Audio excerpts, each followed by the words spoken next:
All right, this is the Southern Style Podcast. I'm Zach, and that's Dennis. And together, we're D&Z Outdoors, and this is our very, very first episode we've ever done.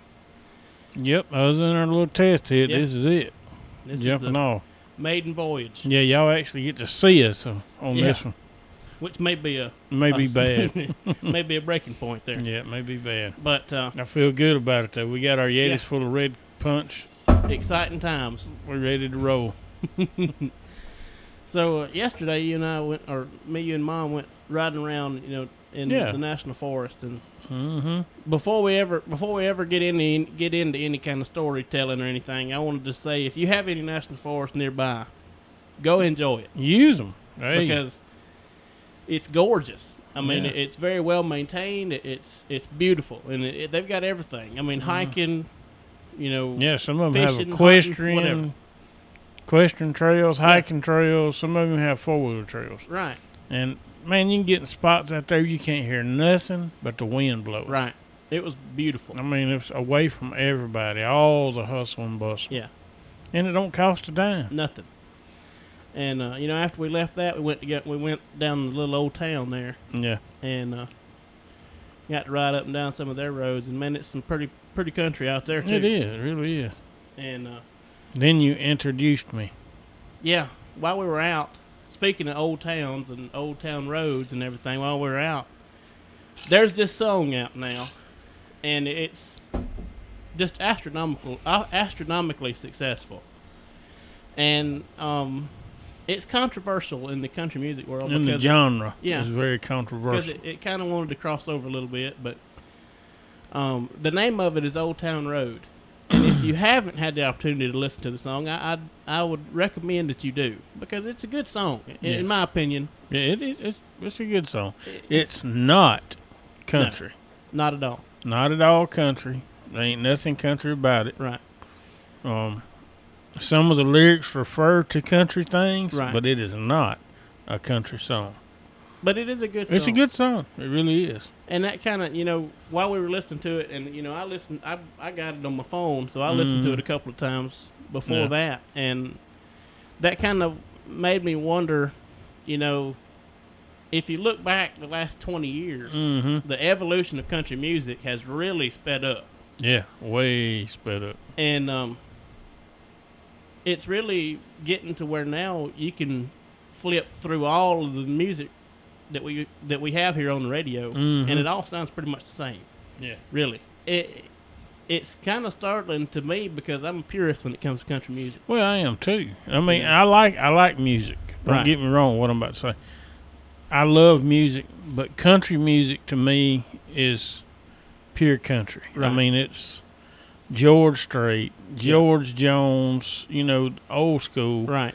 And now you come along with a new style of country, which really is not country. Not in my book. I mean, we've touched on that before, and it's And this song, I mean, I know there's a lot of controversy going on about it. Yeah. I think it got removed from the country charts or something.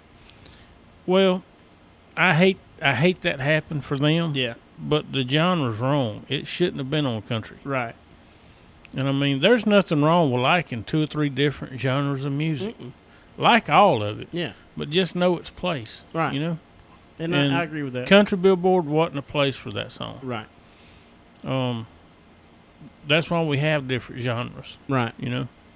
Like I said, I like the song. I'm an old guy, and I still like the song. But It's a really good song. But it is. With music speeding up now, it's hard for me to keep up with the lyrics. Oh, I know. It really is. Especially some of the new hip hop music and all that. Like, it's very difficult to keep up with the lyrics. It is.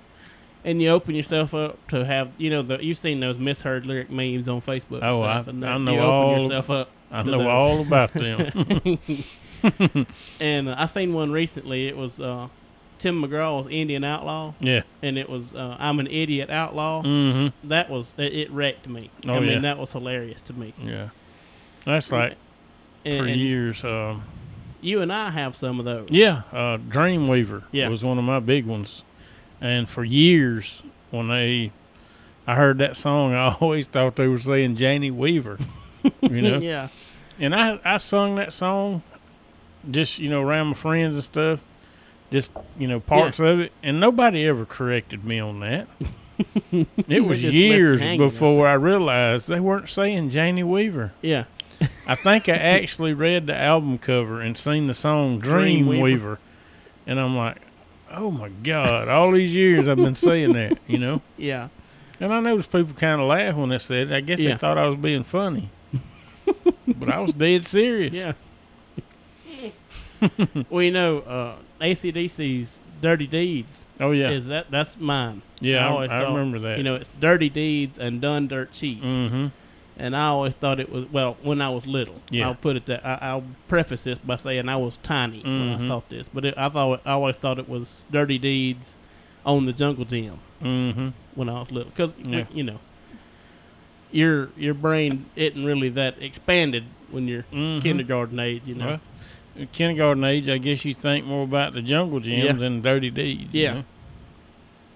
Or doing dirt cheap. Mishearing things isn't really just confined to music lyrics. Oh, yeah. No, it's not.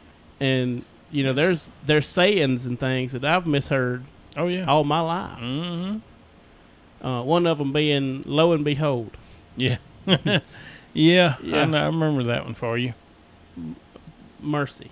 I always, up until I was 16, 17 years old, I thought it was blow in the hole. Yep. Not lo and behold, but blow in the hole. Mercy. I'm sorry. Yeah. And then nonchalant. Of course, this one's younger. This one was younger, Zach. Yeah. But nonchalant. Yeah. I always thought it was a made-up word. Pecanchalant. I always thought, I went to public school. We didn't talk like that when I went to school. And man, that was just. I mean, I remember when Mama ever so lovingly informed me that it wasn't that. I thought I was just stupid. I needed to go back to kindergarten and start over again. Yeah. No, you done fine. It happens to everybody. It does. But we have sayings in the South that if you don't listen just good enough, you'll miss them. That's right. Like Grandpa here, Papa, he every time you fall when you're little, that jarred your ancestors. Well, that's like your mama. For a long time, she thought your ancestors was a part of your body. Yeah, because every time you fall down. Every time you fail, boy, I bet that jarred your ancestors, didn't it? Bless her heart, she always wondered what part of her body was her ancestors. Yeah. Finally, one day she asked. But some of the sayings that we have in the South is unique. Oh, yeah. They really are. I mean, we kind of have a language of our own, I guess, especially the older people. Yeah. Bubba, off of Rick and Bubba, put it the best way I guess I've ever heard it. It's jaywalk. It's vocabulary jaywalking. Yeah. Because you just kind of cut the curves off. You just kind of cut around the corner. Yeah. But that's really what it is. Because, we say stuff direct. We don't go around over here to say anything. We just get right there to it. Right. Y'all. Right. And ain't. We ain't. No. And y'all. Aren't just doesn't feel right. Aren't. Or you all. You all. I can't. That just don't feel right to me. And us as a family, we have some very unique sayings, like crazy as a run over dog. Yeah. And that kind of thing. I don't think I've ever heard anybody else in the world say that. Mm-hmm. I think that's a Crabtree thing. I don't know where it come from. I've heard it all my life. Yeah. Or rogue lizard. No, I've heard that before. Crazy as a rogue lizard. Mm-hmm. But some of the sayings, they're incredible. Yeah, and there's some more we're not even going to talk about. Right, yeah, no, we can't. Can't put out there in the world. There's more out there I'm not going to say. And, it's just incredible that we get, that Southerners get pinned as the lesser intelligent. Yeah. Yeah. When really, we've developed a language around not having to effort much. Mm-hmm. You know, we've modified the English language in a way that is easier to use and understand for us. And it baffles me that we get pinned as the lesser intelligence. Well, you think about it, all areas have done that to a certain extent. Right. Cajun, like, you know, Yeah. Cajuns have a very distinct accent. Oh yeah. Southerners do, and you get up north, different regions up north have different accents. Right. You know, it ain't just us. But we've definitely, I think, in my opinion, we've done it best. For sure. I think so. Yeah. I mean, it much more elegant. well, I can understand it better. Right. Well, like up north, you know, like you guys, Yeah. and then down here it's y'all. Come on. You Yeah. know? Not you guys. It's y'all. No, you guys is a bunch of dudes in a truck. You guys. You got sodas up north. Down here we got cold drinks or Cokes. Coke. It don't matter if it's a root beer or Yeah. whatever. It's a Coke If it's got fizz in it, it's a Coke. or a cold drink. Right. Or as Jerry Clower said it best, a knee-high belly washer. Mm-hmm. You know, there's a gentleman that I work with that he's from up north, and the other day I said I was going to offer to buy him a Coke because he helped me out. So I'm gonna buy you a Coke. And he said, "Oh, I don't drink Coke." I said, "Oh, okay. What kind of Coke you want then?" And it just blew him away. It was just like talking to that wall behind you back there for a second. I said, "Oh, what kind of soda do you want?" And then I had to explain to him that when you hear somebody say, "I'm gonna buy you a Coke," that means it's any kind of soda. Yeah, anything in that machine is a Coke. And he caught on to it after that, but it was just like, yeah, blew his mind. Right. Hey, And it was just interesting to see the cultural divide. You know, it always is. I work with a lady that's from Illinois, and when she moved down here, she was blown away that there's trees. Yeah. Just blown away that there was just forests everywhere. Yeah. Because you had to drive to go see forests from where she was, because she lived around Chicago. Yeah. And she said it was just, and she moved from up there to Purvis and Mercy. Culture shock. Yeah, but you think about it, you know, I wouldn't know how to act to go somewhere and not see trees. Yeah, I couldn't imagine it. You know, where you go somewhere where the buildings outnumber the trees. Right. It's you know, Hattiesburg is about as big as I'm gonna get. Yeah, that's too big for me. Yeah. But it's crazy to me to think that there's people in the world, there's children around that have never seen bushes. Well, that's like right now. I'm looking over your shoulder out that window, and all I see is trees. Right. And I take it for granted, I guess. Yeah. You know. But and that's me too. I mean, because I've never been in a situation where you can't look over your shoulder and see trees. That's right. Never. I've never been nowhere there wasn't trees. I've been places where I don't remember. I guess I have been places there weren't any, but I don't remember them. Yeah. I was real young. Mm-hmm. I couldn't imagine it without them, you know. You know, like when me, Mom, and Papa went to Branson. Yeah. It's been several years ago. But we went up there, and they didn't have sweet tea. And, you know, that was about the first time that I had ever been anywhere, you know. And they didn't have sweet tea. And I thought that was just the international thing. Sweet tea is sweet. No. We have sugar on the table. Well, that's like you can't mix. Not gonna work. Can't mix sugar up in cold tea. Not gonna happen. That's like my uncle and them. They lived in upstate New York. He's from here, and he moved up there out of the military. He met his wife, you know. Right. And every time they would come and visit, he would take grits. He'd buy a case of grits and a case of canned peanuts to take back with him. Huh. 'Cause you can't get boiled peanuts. Really? You know, there's certain things you just, you know. And he would buy a case of boiled peanuts in the can and a case of grits to take back every time. Huh.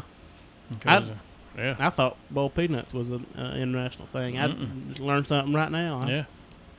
And I knew a man that came from New York down here, and he thought potatoes grew on the bush. He That's didn't know they so- were a root, you Yeah. know. But I mean, it's just Yeah. it's not nothing against them. They just don't know. Different you know, kind of people raising. need to get out and investigate things. Right. You know, learn where your stuff comes from. Yeah. I can go right out the corner of this building right here and see taters in the ground. Yeah, corn and Yeah, whatever corn, else you wanna look taters, at. whatever. I mean, tomatoes. Mm-hmm. I can't remember a time where we've had to buy tomatoes. No, I don't like bought tomatoes. But people, there's a multitude of people in the world that don't know the difference. Yeah, they don't know. I mean, all tomatoes are grown, but they're Right. grown differently. Yeah, I mean, you get a grow house tomato. Yeah, the acid's so high in mercy. it burns Yeah. your mouth to eat it. Of course, I'm not a tomato man much anyway, but No, not real huge on them. it was a very interesting Yeah, situation. And I- the lady that's from Illinois, she came down here and tried grits, and she said that was out. Oh, it's out. No dice on the grits. Oh. Yeah, Well, I guess that's probably going to wind us up for today. yeah, I mean, I think that was a great start. And, I do too. I mean, it's just us doing Right. it, you know. I'm excited about where it's going to go. Yeah, You know, I appreciate all the support that we've gotten on the air check very because much it was, you know, surprising to me that anybody would want to hear us talk. Yeah, And to hear people, you know, people that I work with come up and say, Mhm. "Hey, that was great. Keep going." yeah. I mean, I've And- had people I work with, Yeah. you know, that just listened to our little test and they liked it. So, Yeah. hey, you done a really good job. And that's very exciting to me because this is something that I'm very interested in doing and something that I'm interested in making, you know, a serious thing out of. And to get the support that we got just off of the little air test was incredible. And I hope that this episode is received as well as the air test. But we appreciate you. We appreciate y'all watching and thank y'all for y'all's support. And Very much so. Thank you. God bless y'all.